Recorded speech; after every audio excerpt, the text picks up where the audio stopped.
All right, guys, so today we're going to be talking about chapter 5, section 2. And I love this chapter about the ancient Greeks. As we talk about the warring city-states, I wanted to start with this picture of a Greek phalanx. And here you see these bronze shields and helmets and armor and even spear tips that we were talking about. And really the way that the Greeks fought was this team-based system called a phalanx. And so these warriors are called hoplites. They tend to carry long spears and short swords, and these are a heavily armored, very effective fighting force. So, Mohammedans, my brothers of the sword, I'd rather fight beside you than any army of thousands. Let no man forget how menacing we are. We are lions! Do you know what's there? Waiting, beyond that beach. Immortality! Take it! It's yours!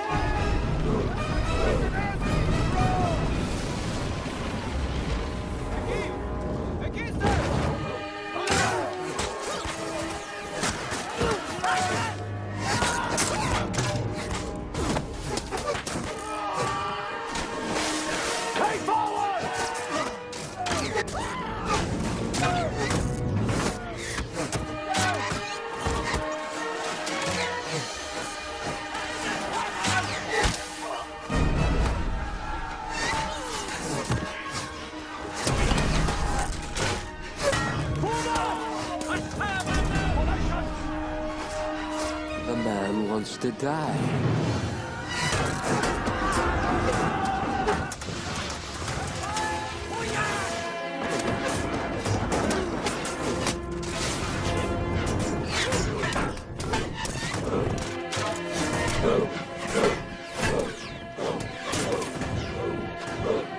On my command!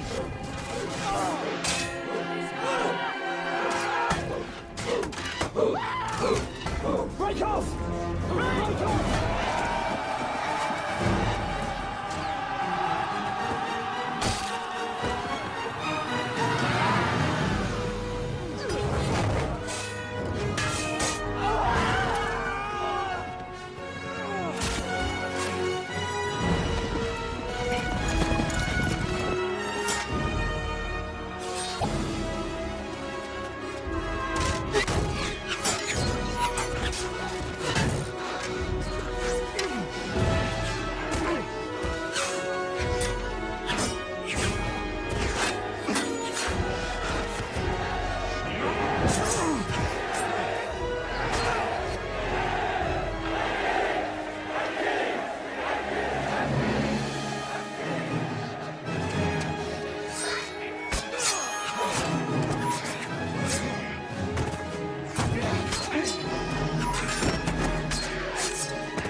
so rule and order in the Greek city-states. I mean, remember that the only common factor of these people that we're talking about in this chapter is the language of Greek.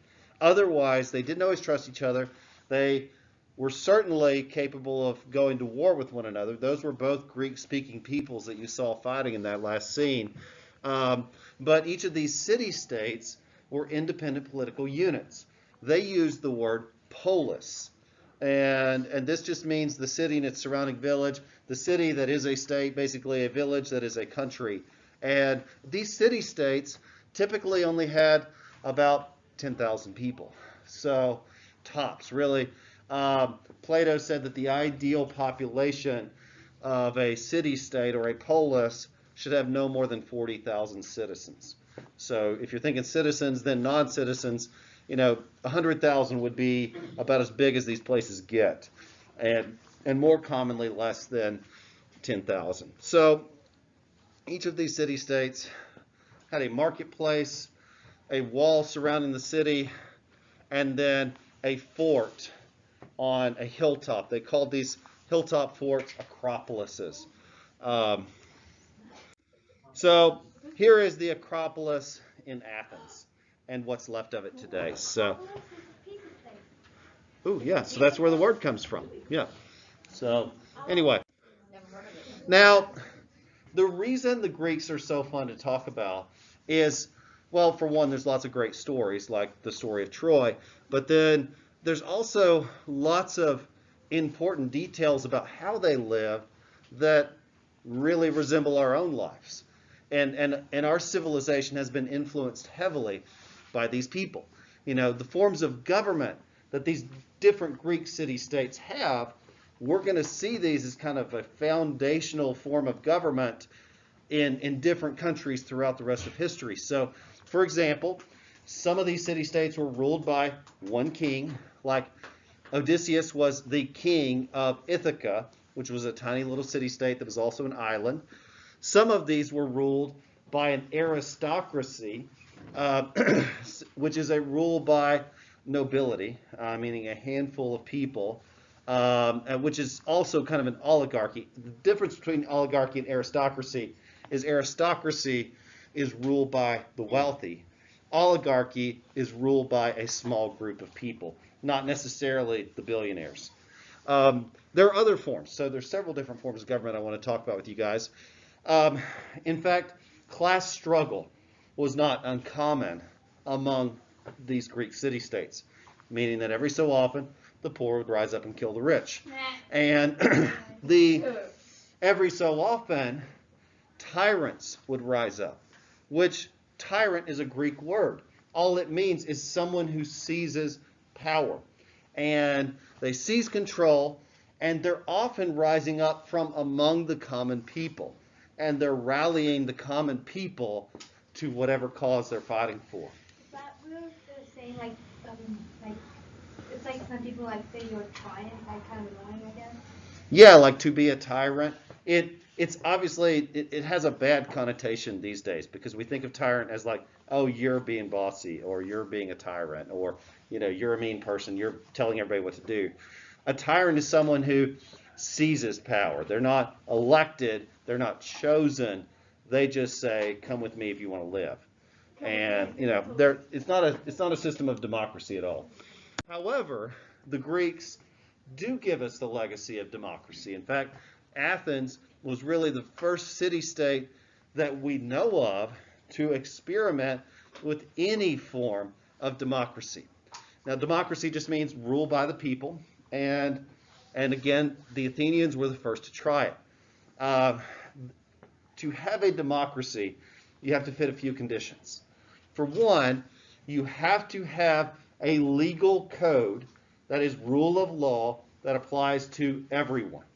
Now, when Draco developed this legal code that applies to everyone, notice he just says all citizens. Now, to be a citizen in Greece, you had to be Greek, you had to be male, and you had to own property. If you didn't meet all three conditions, you weren't a citizen. Yes, ma'am? So if you were a female, you wouldn't be a citizen? Mm-mm. That's bull crap. Now, for what it's worth, in American, in 1789, when the Constitution was signed, to get to vote, to be a participating citizen, you had to be white, you had to be male, you had to own property. We really just copied the Greek model. I feel all three of those. Yeah, and equality before the law based on gender was not really a thing in America until much later. Yes, ma'am? How would they know if you were Greek?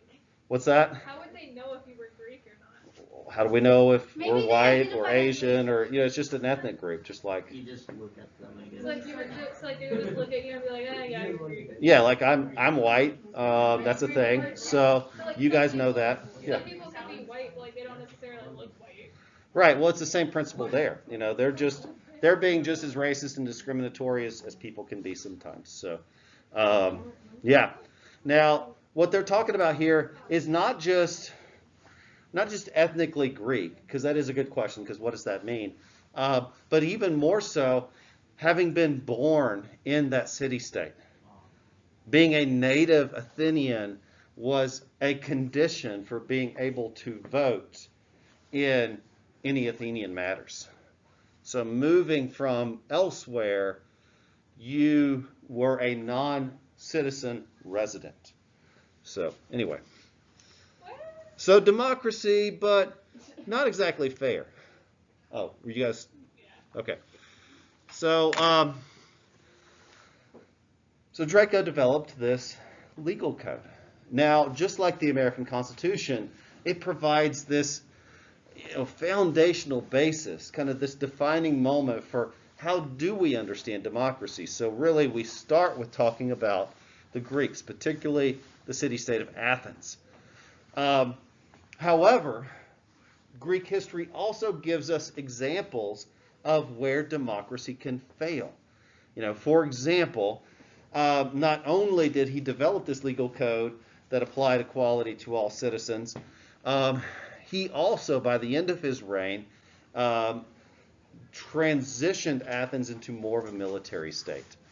We'll talk about Sparta in just a little bit, and really how Sparta was designed as a militaristic society, that every male was trained in war from the time they were very young, and that every male served in the military from a very young age until their mid-30s, and if they were still alive by then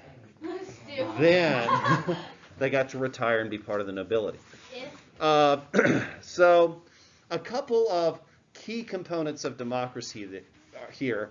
Number one, the vote, the legal code or rule of law, and then secondly, the fact that citizens could make laws, that there was a legislative representative body where individuals could approach these representatives and propose laws.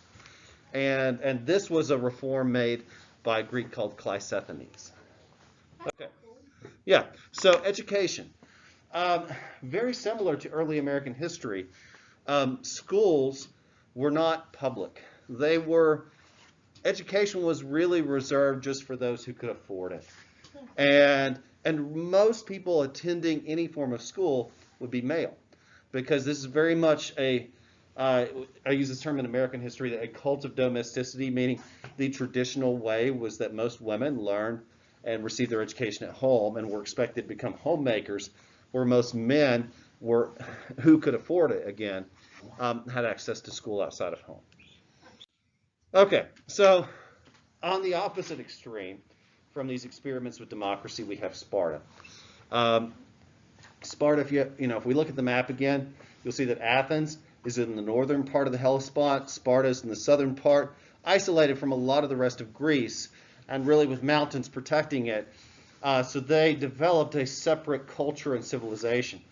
And they were a very warlike people. Like the Assyrians, they conquered those around them. They made those around them slaves. And so every Spartan focused all of their efforts on war. Meanwhile, all of the other people, like the Messenians, became helots, another word for people who were forced to work. And the thing about even a place like Sparta, where you have this militaristic, cruel, harsh civilization with some of the most skilled warriors in all of ancient history. I don't know if you've seen 300, but we're about to watch a clip of it. The thing about them, though, is they were only able to have this warlike civilization where all they did was focus on fighting. All the men did was train for war. And the reason they did that is because they had all of these slaves to do all the actual work for them. But the thing about slave-based civilizations is over time, slaves will outnumber their masters. And historically, that's not sustainable. I mean, the Spartans, the most cruel and warlike and skilled warriors in ancient history, were overthrown by their slaves because they outnumbered them so greatly.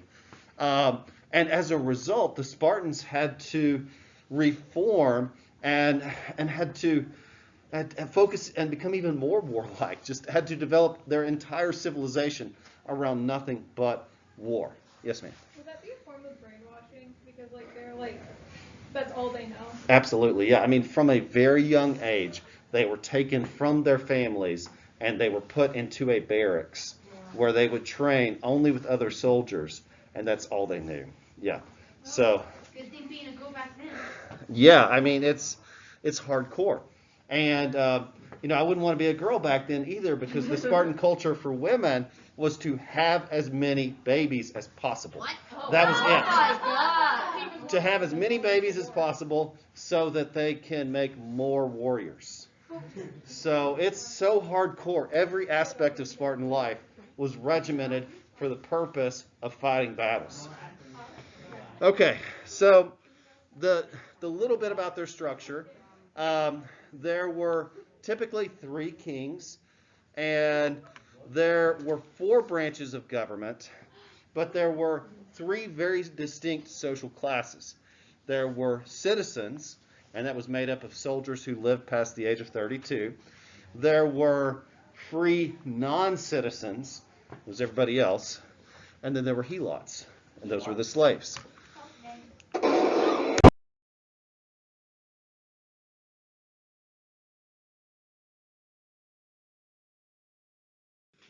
So these guys are hardcore. I guess you get the point. That their values are just entirely military based.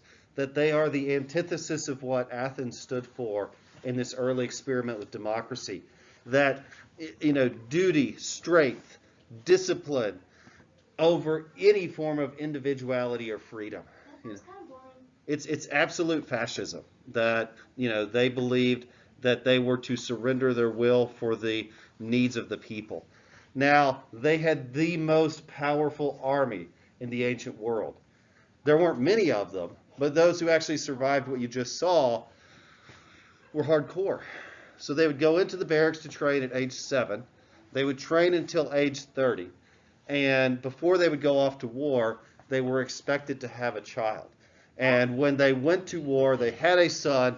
They were now replaceable, and they could go and die in service of Sparta.